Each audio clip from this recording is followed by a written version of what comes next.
Salut à tous, j'espère que vous allez bien, c'est moi c'est le Nas et on va parler ensemble du chapitre 1094 de One Piece, un chapitre hyper intéressant, hyper intriguant, avec encore deux nouvelles questions. Qui est Saturne? Est-ce qu'il a un fruit du démon? On va répondre ensemble, abonnez-vous c'est important et on y va, c'est parti. On commence ce chapitre avec la petite Vegapunk qui demande aux pacifistas d'éradiquer tous les marines. Donc voilà, donc les pacifistas ils obéissent à Vegapunk évidemment, n'importe lequel.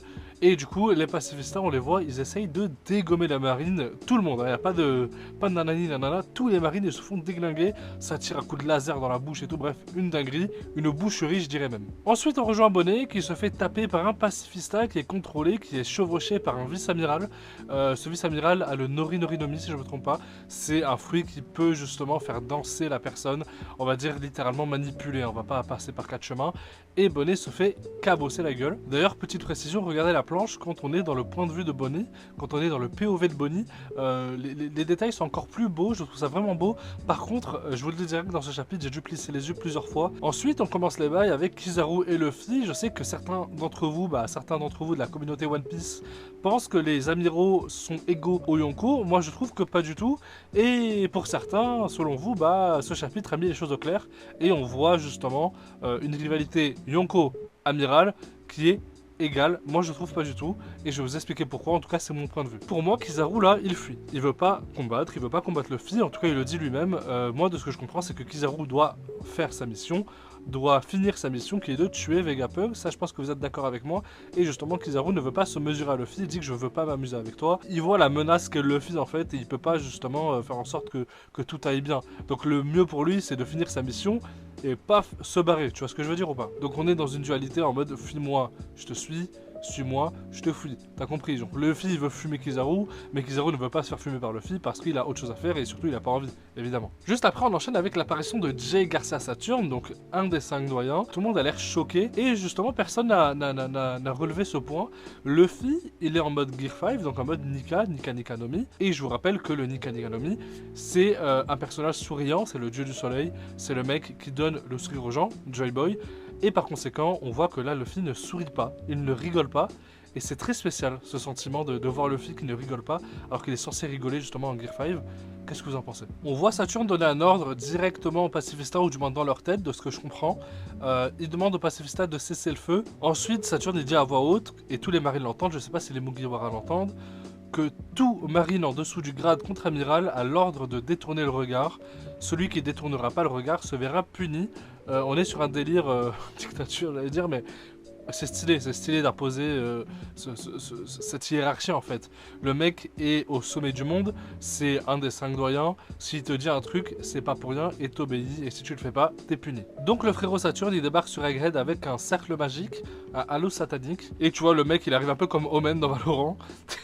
Il se pose comme ça et en fait, tu vois que c'est une araignée énorme avec une. Enfin, du coup, Saturne, il a une tête de bœuf avec un corps d'araignée. Frérot, il est dégueulasse, il est hyper mal fait. C'est un monstre en fait. C'est littéralement un monstre, un yokai. C'est un monstre dans le folklore japonais. On y reviendra juste après. Et le mec, il est là, il est posé. Tu vois, en plus, il a une canne.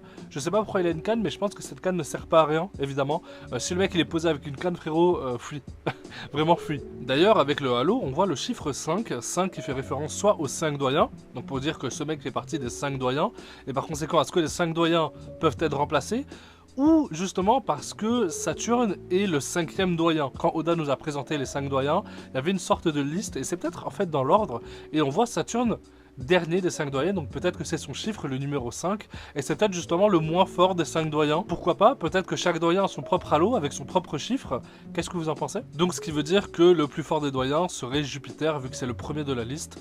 Jupiter, s'il pop quelque part, il aura son 1 sur son halo. Alors je voudrais revenir sur l'apparence de Saturne. Donc on disait que c'était une grosse araignée, mais c'est pas qu'une grosse araignée, il a aussi genre des cornes de vache, soit des cornes de démon, soit des cornes de vache, et ça pourrait justement parler du mythe Uchioni. Est-ce que vous connaissez le mythe Uchioni? Alors c'est un monstre du folklore japonais.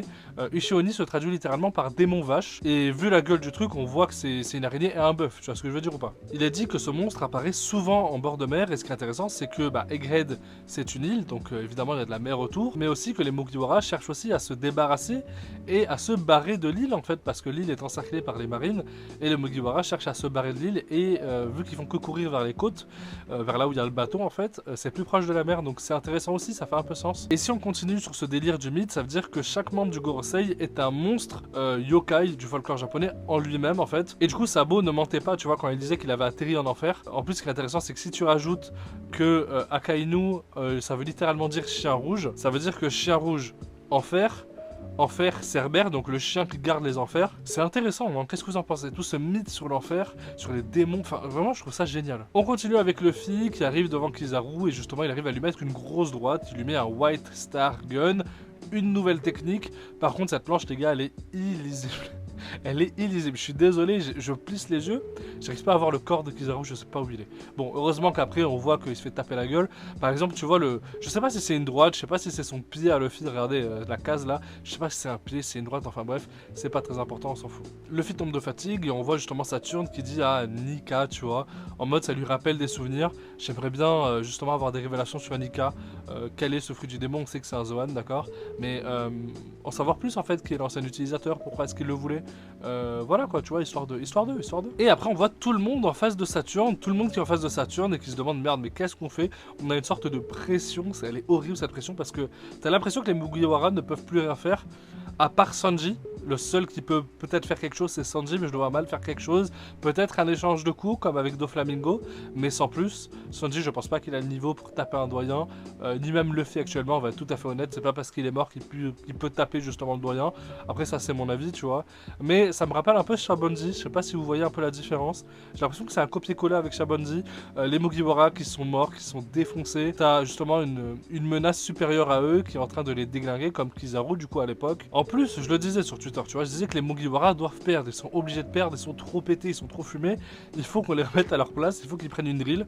Et à ce moment là en fait, quoi de mieux que justement ramener Saturne et les déglinguer en fait. Moi je trouve que cet arc est un copier-coller de Shabonzi. Et pour revenir à Saturne, est-ce que Saturne a un fruit du démon? Ça on ne le sait pas, c'est pas parce que le perso a été introduit qu'on doit forcément nous le dire son fruit du démon. Je rappelle que Bonnie et Urouge nous ont été introduits bien avant dans le manga One Piece, on ne sait toujours pas leur fruit du démon si je me trompe pas. Et s'il a un fruit du démon Saturne, c'est quoi? C'est le fruit du démon de la punaise de lit, j'en sais rien moi. Après on peut se poser la question, est-ce que c'est vraiment un fruit du démon?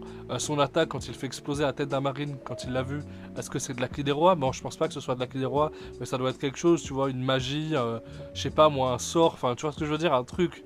C'est peut-être que le mec n'a pas d'aptitude physique, mais il a une aura vu que c'est un démon, tu vois, vu que c'est surnaturel, il doit avoir une sorte de pression, que ce soit dans l'air, je sais pas, tu vois, un truc comme ça. Mais si c'est pas un fruit, c'est peut-être le contraire d'un fruit, c'est peut-être aussi un légume du démon. Non, en vrai, ça peut paraître con, mais je vous jure, un légume du démon, ça fait sens. Je vous explique. Dans One Piece, ça a toujours l'opposé. Comme on sait que c'est l'upside down, en sachant que Marie-Joie qui est tout en haut sur Redline, c'est l'enfer du coup, et que tout en bas, bah, c'est le paradis, donc le monde actuel, le monde où Luffy est, voilà, etc. Donc c'est le paradis. Ça veut dire que s'il y a un fruit du démon, il y a forcément l'opposé qui est un légume du démon. À moins que ce soit des démons eux-mêmes et qu'ils ont bouffé quelque chose de pas frais et qui n'est pas forcément un légume. Hein, je dis un légume, mais c'est juste pour rigoler, tu vois. Peut-être pas, je sais pas. Mais tu vois, peut-être qu'ils ont bouffé un truc pas frais ou peut-être c'est des démons eux-mêmes. Parce que le seul démon qu'on connaît, c'est voilà, t'avais des mecs qui ont essayé de faire pop un démon, là, ils ont fait un rituel, ils ont fait pop Brook.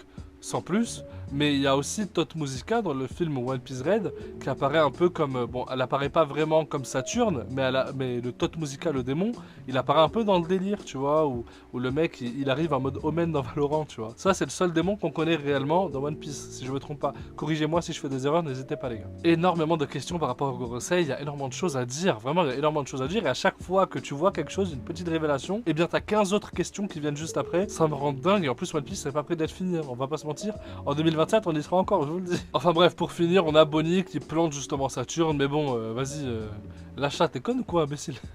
Lâche ça, frère. Non mais après, voilà, on salue son courage, elle se donne, elle a envie.